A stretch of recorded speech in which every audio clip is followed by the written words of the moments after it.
रहीम अस्सलाम वालेकुम क्लास 6। ये आपका इंग्लिश का लेक्चर नंबर 15 है और इसमें लेसन नंबर 12 के हमने ट्रांसलेशंस और समरी कर ली थी।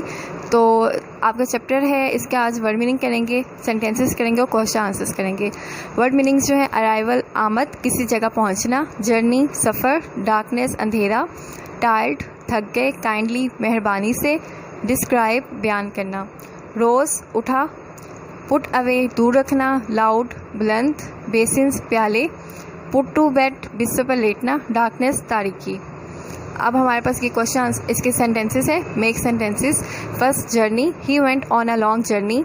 Number 2, collect, the children collected stones on the beach. Excited, she was excited to see her twice. Starving, in Africa most of the people are facing starving.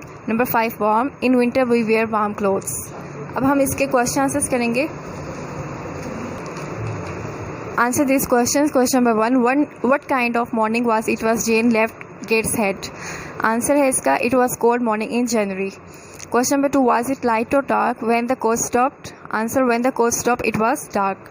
Question number 3, write 2 sentences about the house. Answer, the house was very large, it has many windows. Question number 4, was Jane tired? Answer, yes, Jane was little tired. Question number 5, how many girls were there in the large room? Answer, there were 80 girls in large room. Number 6, how many tables were there? There were 4 tables. Question number 7, what was on the trays? There were small pieces of oat cakes on the trays.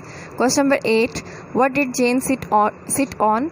We sat on the bench near the door. Question number 9, what was in the mug? There was water in the mug. Question number 10 है, write 2 sentences describes the bedroom. The bedroom was like the school room, it was very long. Question number 11, how many girls were there in each bed? Answer, there were 2 girls in each bed. Question number 12, what happened in the morning after the girls had dressed? Answer, they had prayers and a Bible lesson in the schoolroom. Question number 13, what was in the basins on the table next morning? Answer, there were porridge in the basins on the tables next morning. Question number 14, what was the weather like? Answer, the weather was very cold. अब इसकी translation है, translate into Urdu. इसमें आपका paragraph page number 64 पे है। Give he super से लेकर prawns तक। इसका तर्जुमा है, मिस मिलर, इसे रास्ते का खाना दो और इसे बिस्तर पर ले जाओ। इसने एक उस्तानी से कहा। मिस मिलर मुझे एक बड़े कमरे में ले गई। वहाँ 4 टांगों वाले एक बड़े मेज़ पर 80 लड़कियाँ बैठी मोमबत्ती की रोशनी में अपना होमवर्क कर रही थीं। उनकी उम्रें 9 से 20 साल के दरमियान थीं। उन्होंने एक जैसा पुरानी तर्ज का लिबास, खाकी फ्राकें और प्रॉन पहने हुए थे। आज का लेक्चर जो है यहीं पर अब हमारे इस लेक्चर में बुक वर्क भी है। तो क्वेश्चन नंबर इसका सी है, पेज नंबर 66 पर।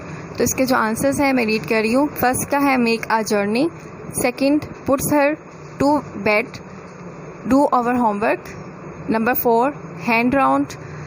और number 5, take off our clothes. Number 6, put on our dresses. Number 7, share her bed with Jane. Number 8, said their prayers. अब हमारे पास यहाँ पे क्वेश्चन है पेज नंबर 67 पे, A part. Write sentences saying about what happened at the given time. इसका answers मैं read कर रही हूँ। तो ये जो आपके 3 है इसका आंसर है। 1 और 2 के गिवन है, तो 3 का answer, he met me 2 days ago। 4th, I sang a song last week। Number 5, she wrote a letter last Monday morning।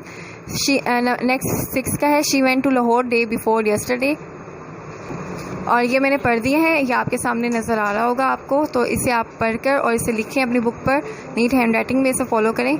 और इसका जो बी पार्ट है, right answer to this question. When did your last brush your teeth? I brush my teeth. तो इसमें आपने जब भी last time किया होगा तो वो आप यहाँ पे लिखेंगे। तो ये आपने क्वेश्चन इस तरह से लिखने हैं इसे।